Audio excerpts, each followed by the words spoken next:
So first thing, a little bit about us. Our company is called TCG. So we're headquartered here in Austin, in Texas. So local for most of you guys. We've got a pretty big footprint around here, around the United States. Our bread and butter is helping educators in the K through 12 space. So just like Firstmark, that was a credit union really founded by educators for educators. It's kind of the same concept for us, as we're really entrenched in the education space, helping you guys make informed, good, educated decisions about your money. So we have a lot of experts like Jeff that work in wealth management, helping to clarify things in today's time, which is challenging because there's a lot of information out there. So again, a lot of the school districts that you guys have worked in previously, or probably do work here local in San Antonio, in Northside, San Antonio, Harlandale, East Central, we're Northside, a really big footprint here local to help you guys with retirement planning, and 105 billion in assets right now, and we have 6,100 different plans that we service. So a lot that we bring here. There's a lot of services that we provide here at TCG when it comes to retirement planning, estate planning, taxes, wealth management. So just a plethora of things that we can do for you guys.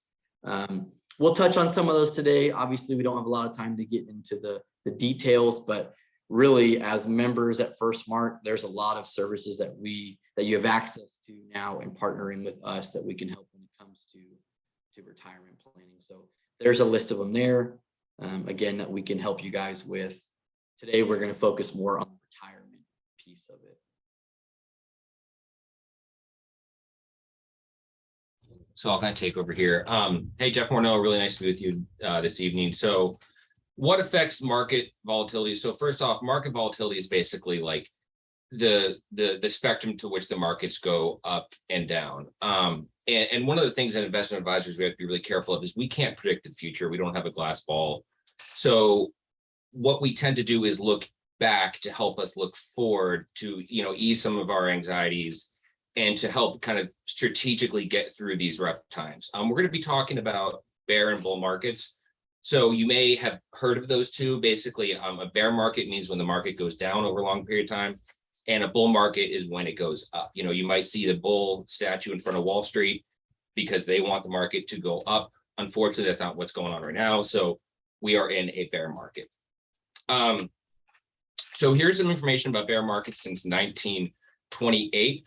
One of the things I want to touch on here that might help some of your anxieties a little bit is that in every case, the market was positive 12 months later after the bear market.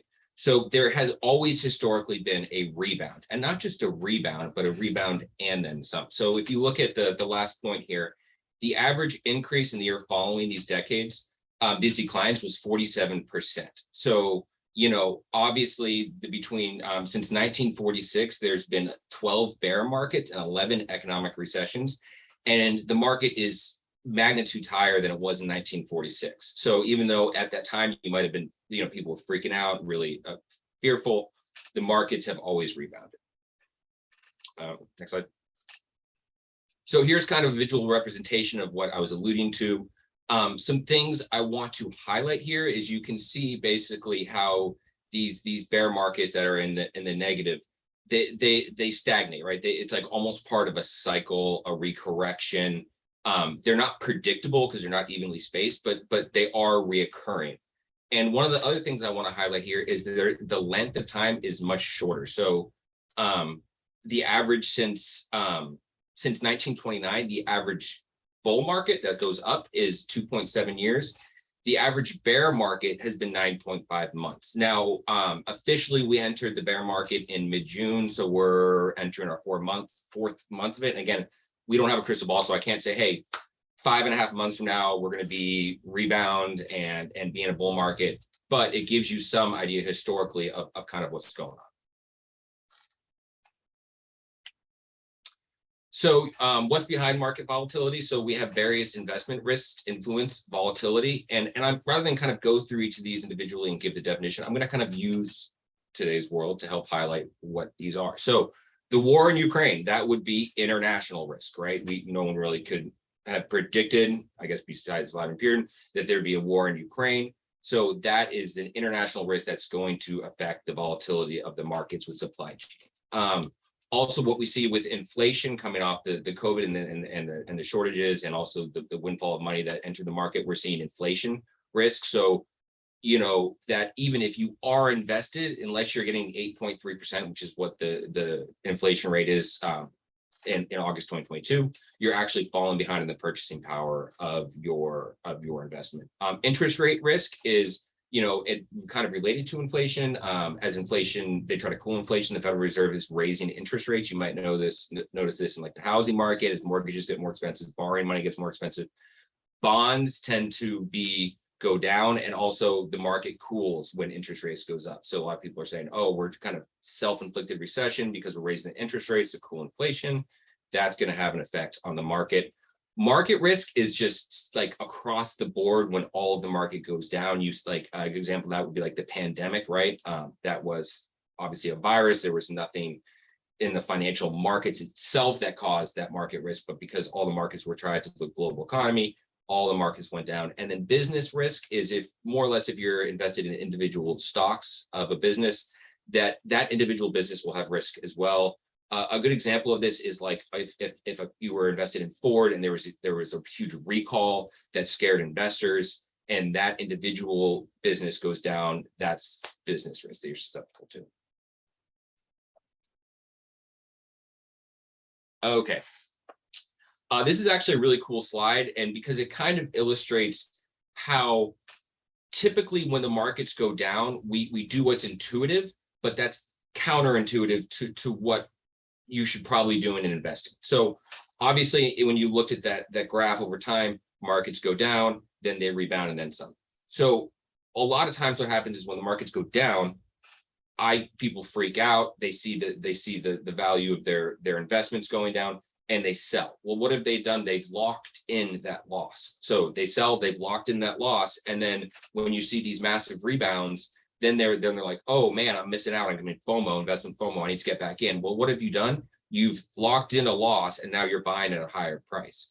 So this example says, by staying fully invested rather than doing that, you would have earned $24,753 versus someone who missed out on just the top 5 return days in the last 15 years.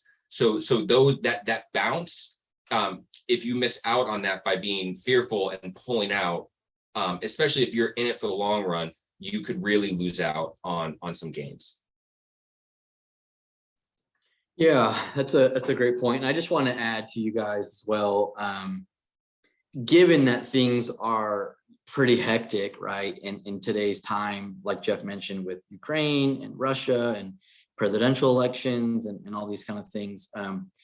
I have a phrase that I love and I like to share. It's not trying to time the market. If we're trying to time the market, as you can see in this graph, it's tough because you're going to miss some good days. You're going to miss the bad days. It's pretty hard to time it to get out and a perfect time it to get in. So it's not timing the market, it's time in the market. So that's the big thing here is we're just trying to communicate to you guys is for those of you that do have investments currently or are trying to get into investments, it's really just time, right? Just let time do its thing and you'll see the result over. I love that. And it's really like Dominic alluded, it's about discipline because this is intuitive. Like you see it go down, I want out. Oh, it's back in. I want it back in, right? It's back up. I want back in. So it's intuitive for people to do that. So you have to stay disciplined and kind of go against your guttural reactions. Okay, so what should you do in a volatile market? Again, the first step would be just to take a deep breath, a little bit of behavior finance here. For those of you who have 401ks, 403bs, 457s, or even brokerage accounts, when you see it go up, you're like, oh, cool, okay, it's gone up. When you see it go down, it's guttural. Like the reaction is a magnitude more intense when you see your money go down than when it's gone up, and you forget that, oh, I've actually made a lot of money, presumably, over the course of this investment. And so just take a deep breath first off, get rid of that reaction right away, that reactionary sort of impulse. and then review your account balance, asset allocation, and fund performance, short and long term. Review your retirement and other financial goals. Rebalance or reallocate your investments into a more suitable mix if appropriate. Use an online savings calculator to review how much you'll need to save for retirement or other financial goals. Commit to saving more to make up of any gap. Reconsider plans for when you'll retire or achieve other financial goals. So basically all of this is just reassess your portfolio, reassess your strategies, maybe reassess your goals, and unfortunately maybe perhaps reassess how long it will be until you can retire if you're in it for retirement.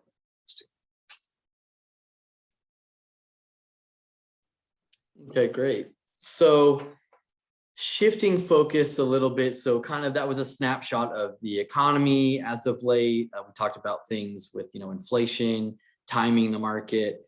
So for those of you that are in education currently, I know obviously a lot of the members at Firstmark are, you guys have a pension system, which I'm sure you're aware of, is called TRS, right? So that's the pension automatically that you save into here in the public schools in Texas, whether that's El Paso, Dallas, Austin, San Antonio, a portion of your paycheck goes into there automatically.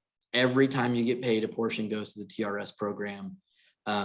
Eventually, when you get ready to retire, you're going to get money sent to you per month to live off of, like a monthly benefit, similar to Social Security, right? So again, that shouldn't be news to most of you on the call. The issue, though, is that with pension systems, there is a gap. So while it's great having a pension and they are a dying breed, I would say, it is nice that that's there. However, it's generally not enough for most people. You can survive on it, but we want you to thrive, right? So these are some of the options that you guys might have seen, again, through your jobs in education. So the top one here, so employer sponsored. These are going to be through your school districts. 457, 403B. Hopefully these ring a bell to you. These are going to be options that you have through your jobs to do payroll deducted right into your retirement plans right from the school. Again, whether that's Harlandale, SAISD, Northside, etc. Through your benefits, through your job, you have access to these plans. We're going to go into a little bit more detail about how to invest in those and what that looks like, but those are options through your job. Outside of that, some of you guys might have IRAs, right? Like here at Firstmark, some of you might have a traditional IRA, maybe a Roth IRA.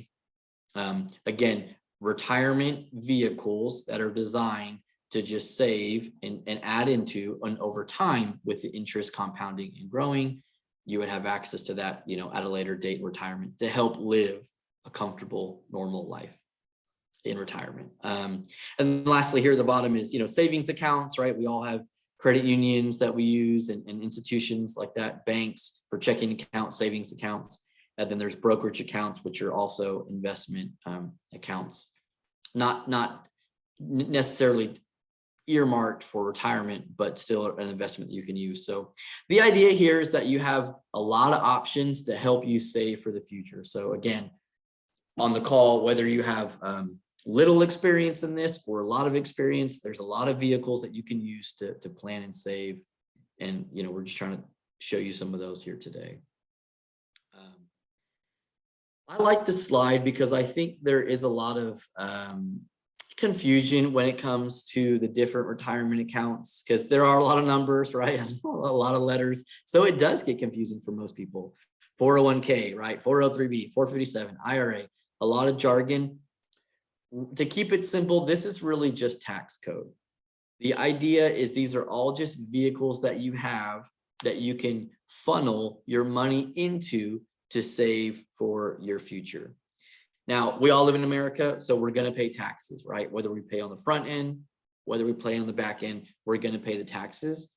But a lot of these retirement programs and vehicles have ways that you can save on taxes either today or tomorrow. You can defer them. So just some great options. But again, don't get confused on if it's a Roth IRA or a pre-tax IRA.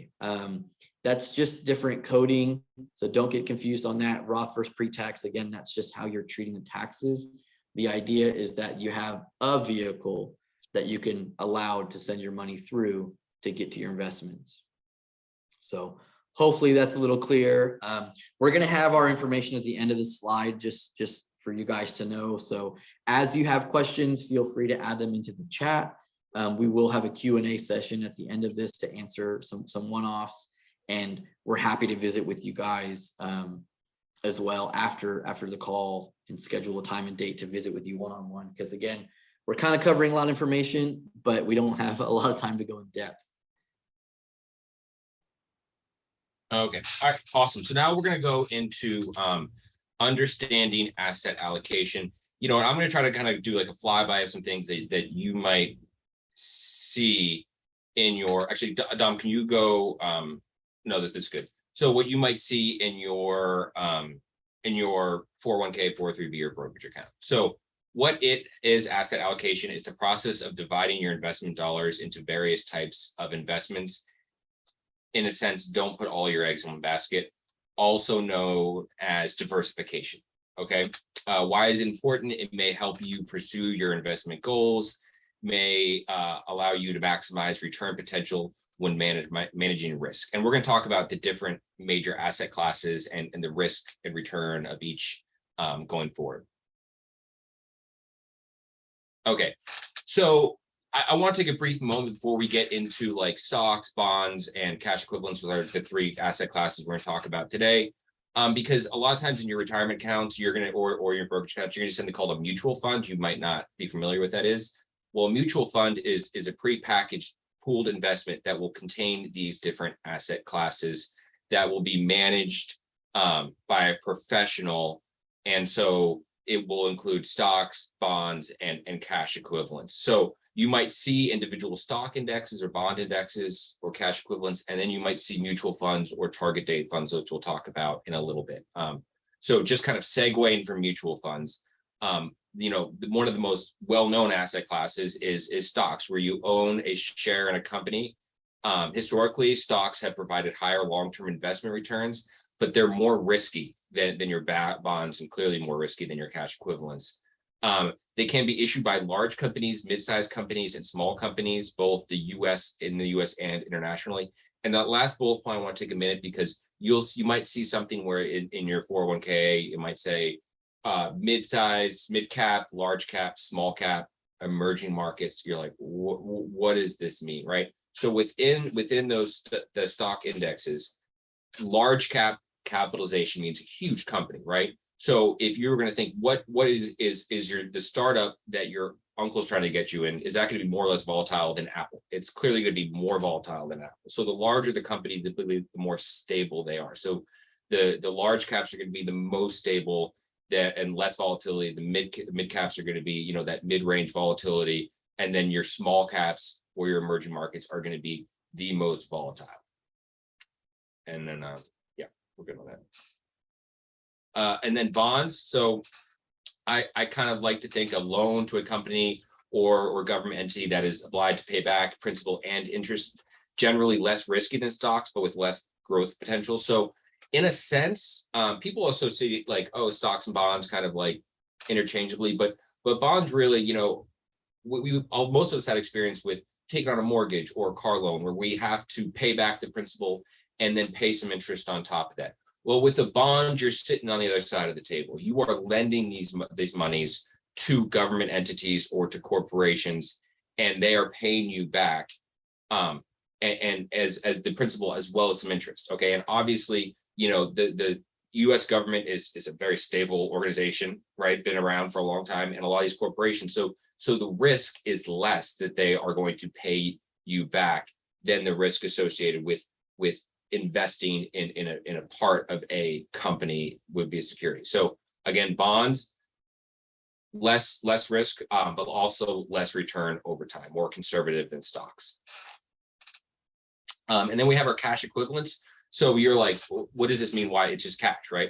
Well, like if you have your first you know, checking account or saving account, you're going to have cash in that account, right? But these retirement accounts or brokerage accounts are going to have investments. So technically, like, they're not going to hold a cash, but they will hold an investment that is going to be a cash equivalent. It's going to be called either a money market or a stable fund. And you might say, well, what is the purpose of having cash in a retirement account or a brokerage account. And it offers true stability. So again, for someone, we meet with people who, case in point, I might meet with someone and they're like, I want to save on taxes, but I'm afraid to put money into my 401k because I don't trust the markets. I think it's going to go down. Well, then if you're just going to save and put in your savings account, put it into a cash equivalent of your 401k.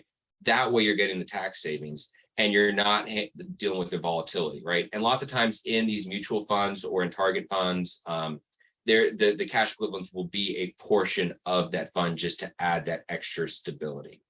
One other thing that you might want to look at with cash equivalents is, if you have a 401k and you're really fearful about this bear market and you're like, I'm out, I can't handle it, I'm not sleeping well, I sleep at night, so I see my money going down, I'm pulling my money out of the 401k. Well, you're going to get hit with an early withdrawal penalty if you're not 59 and a half and retire or 55 and retired. You're going to get taxed. So just shift it to cash equivalents, put it on the sideline, so to speak, rather than just pull it out. So it serves that purpose. Yeah, I was gonna interrupt here. So this is a really cool pyramid here that's gonna show different levels of risk. Again, people on the call here today, depending on your experience with saving for retirement or investments, you might have a lot of experience or not. But regardless of that, everyone has a risk that they can tolerate, right? We call it like risk versus reward. So for some people, they're going to have very, very low risk. They're going to want things very safe, protected, secured, maybe even some guarantees. And on the higher end, for more aggressive people, they're going to want to take on a lot of risk. And as a result, they want to get a lot of reward for that. So I'll let you do the slide, Jeff, but I just wanted to mention here in the bottom where it says financial security for cash. Obviously, in partnering with Firstmark, here local, a lot of people have CDs, savings accounts, checking accounts, things like that. So those are going to be on the bottom there as far as generally the lowest risk that you can have, because again, you're not investing that money, obviously, right? So the pro, I would say, for having things like that is it's liquid, it's accessible quickly, right? So if you need to get that money and I've got a savings account, I can go to the ATM right now and take out $1,000. So that's the best part about these accounts, is that you can access them quickly. And we want you to have cash, right? So we are promoting that you guys have cash. We all need emergency reserves, right? We need a little bit of money on hand in case things go bad. We have to have that fund to lean on, because we all know life throws curveballs at us, right? So again, cash is important. It has its place for accessibility and in case we need it for emergencies. But I will say, generally, we find a lot of people have too much cash on hand. And that's where you got to start thinking of other ways that we could have that money work harder for you rather than having it sit in some of these kind of accounts. Awesome. Very true. And of course, like you'll kind of see, to piggyback on what Dom is saying, you'll see that besides the T-bills and the insurance on the bottom there, this bottom financial security, that's Firstmark, right? That's your savings accounts, your CDs, your checking accounts.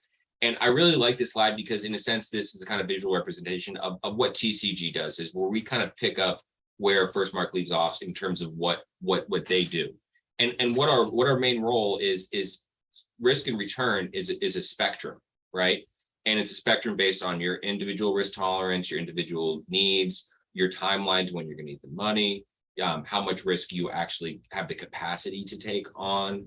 All of those things go, some subjective, some objective, go into figuring out where on the spectrum do you land, and then finding, creating a portfolio around that specific risk to reward. So, and those are the conversations that we have when we enter the blue and the green, and mostly the blue and the green. We like to, we don't speculate or anything at TCG. So that's sort of what we do.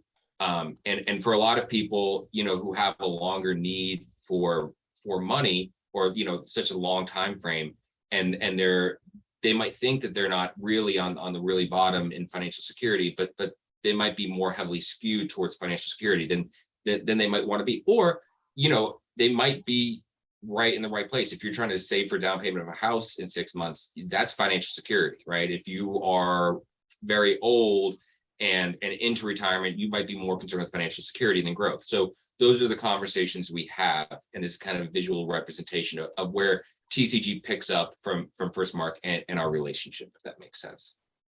Yeah, and the last thing I'll add as well, Jeff, is this can change, right? So as life happens, people get married, people get divorced, people move, you get new jobs, right? So as life constantly changes, we'll meet with you and visit with you to change this as well, because as people age, you can change your profile at any time. So again, if you started in the blue, as an example, we can always go up the ladder or down the ladder, or if you're in green, so we can change your profile to match how you feel about risk versus reward. So that's something that's adjustable, and you're not locked into that.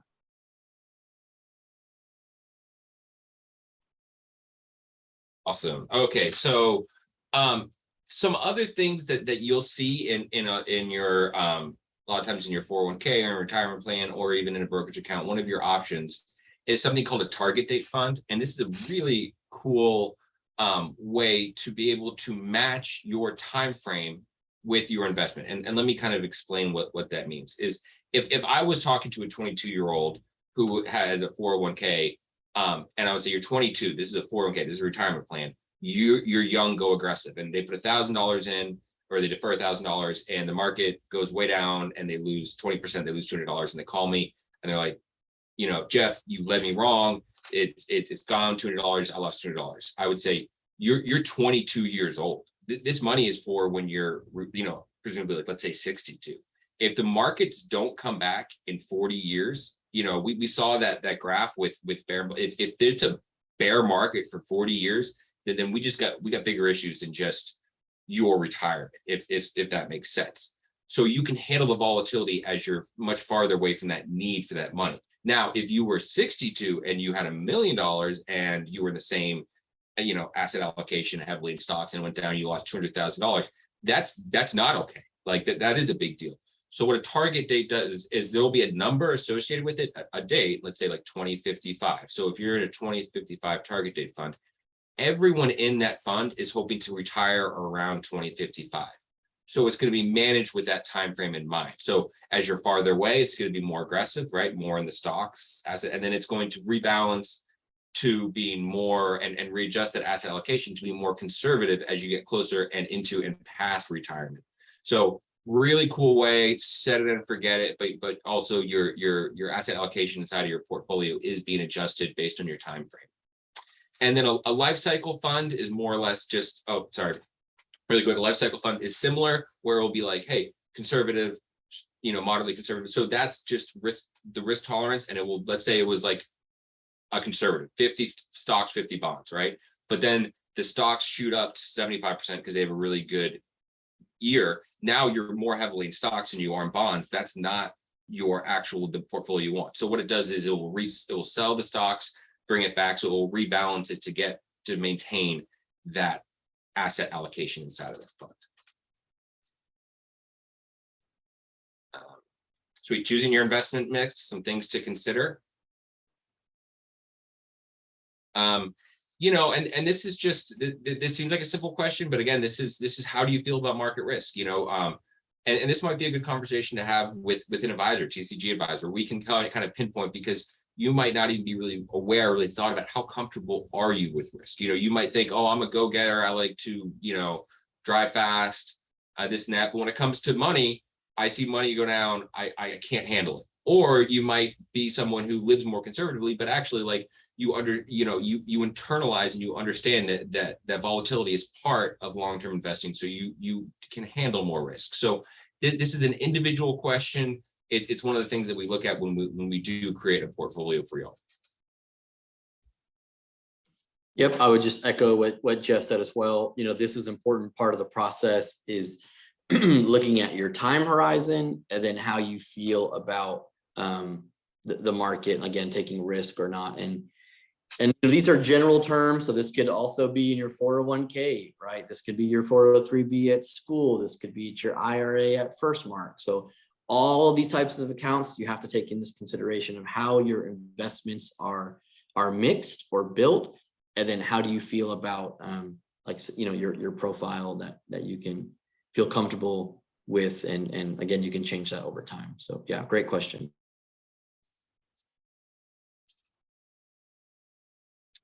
Okay, choosing your investment things. How much will you need? So experts estimate that you will need between 70 and 90% of your pre-retirement income to maintain your standard of living when you quit working, right? And why is it 100%? Well, you know, typically, you know, maybe your house is paid off, your taxes are frozen, but still 70 to 90% when you're not working to maintain the quality of living. So that's just something to keep in mind.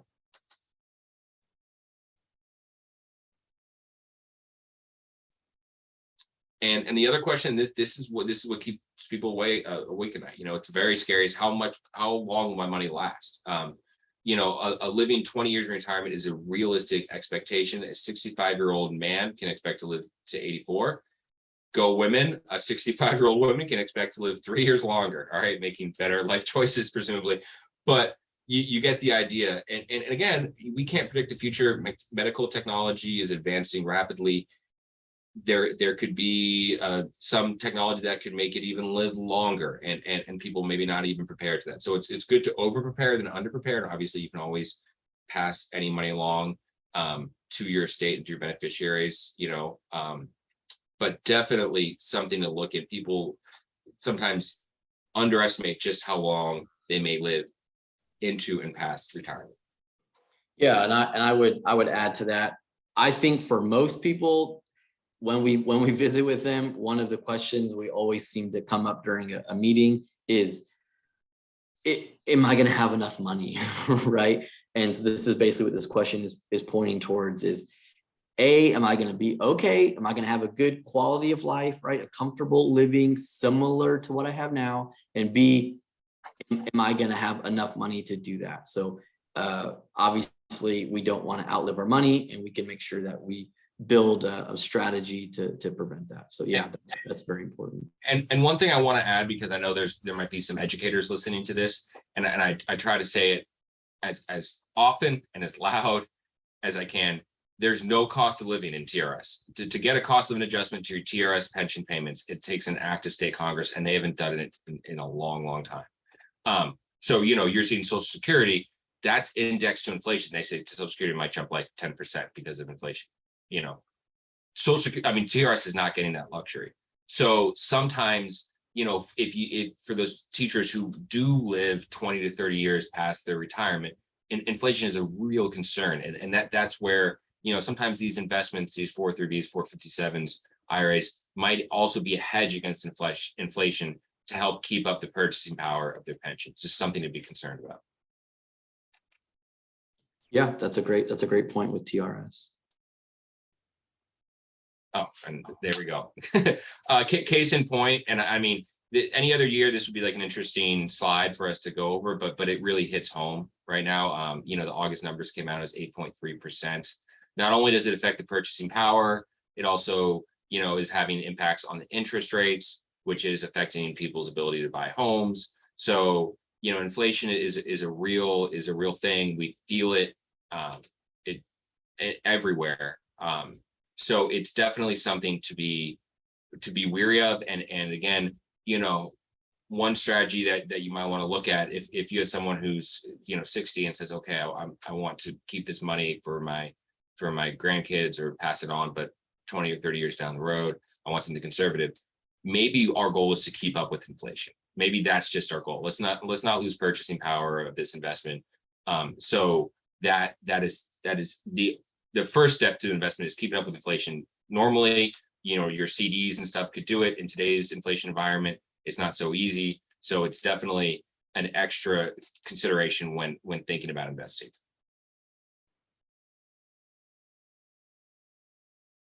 All right, there we go. And just a little math trick here. I was a math teacher as my last career, so I love this. Is a rule of 72. You take the rate of return you expect to receive on your investment, let's say an example of 8%, divide that by 72, and that will give you the number of years to double that investment. So, you might think, oh, okay, the difference between a 10% return and a 6% return is just 4 percentage points. How much different can it make? Well, that's the difference between doubling your money in 7 years versus doubling your money in 12 years. And I have another example here that pertains to this slide. So if you had a 20-year-old who invested $10,000, earning an average 8% return, okay, by the time they're 65, that amount has doubled 5 times, right? That amount, 65, 45 years, nine doubles. So that would be $320,000, just to give you an example of the difference those little percentage points can make on your return.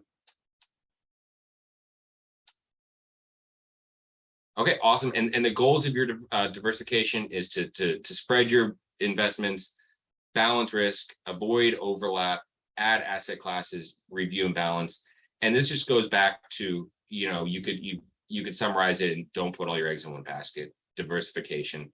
So yeah, in a sense, this is what our role is at TCG, to help make sure that you are diversified, and also that you understand what you're diversified in and why you're diversified in it.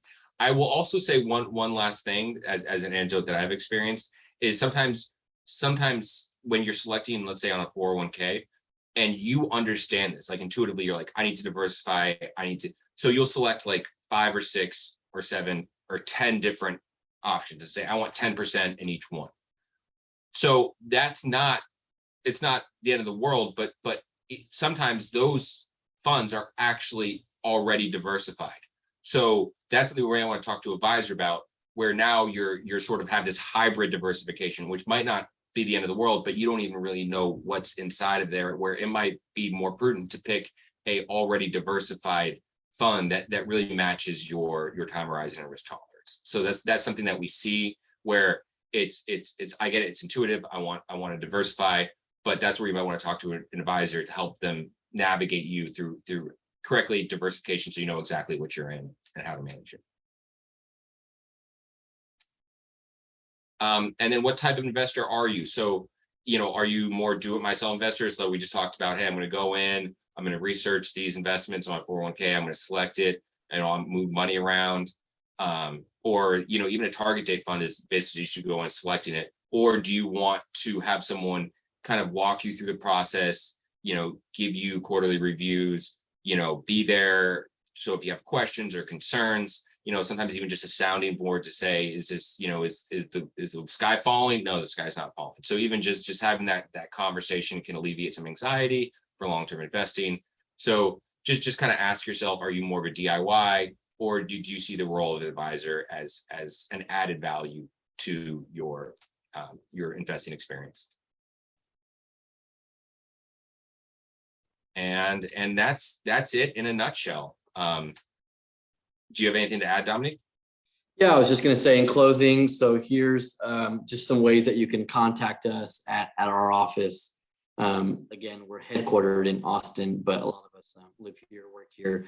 That's our numbers there to contact us. Then here, this is actually Jeff's information as well. So Jeff's on the call today. We appreciate your time doing this for us, Jeff. That's his email. That's his contact number right there. And that QR code that everyone sees there in the bottom, if you take a copy of that or take a photo of that QR code, it'll go directly to Jeff's calendar, and you can schedule whatever date and time works best for you. So here with the members in First Mark, we can meet you at the Jefferson Financial Center, Legacy, Mission, Zarzamora, so all over the town. We can do things face-to-face. If you prefer a virtual meeting, we can do that as well. Maybe even a simple phone call. So very flexible. Our goal is just to provide you guys with the education to make you have a better future, of course. So we believe here that money matters, and the more informed you are, the better decisions you can make for you and for your family. So again, happy to meet you all virtually, face-to-face, over the phone. Just as an aside, Jeff and us don't get any commissions or sales. So it's a complimentary visit. It doesn't cost you anything to visit with us and get advice from us. So again, a great resource, a great partnership that we have with FirstMark that we're proud to bring to you guys, the members. So for right now, I'll pause. And if anyone has any questions, you can unmute yourself or you can go ahead and add a question here into the chat.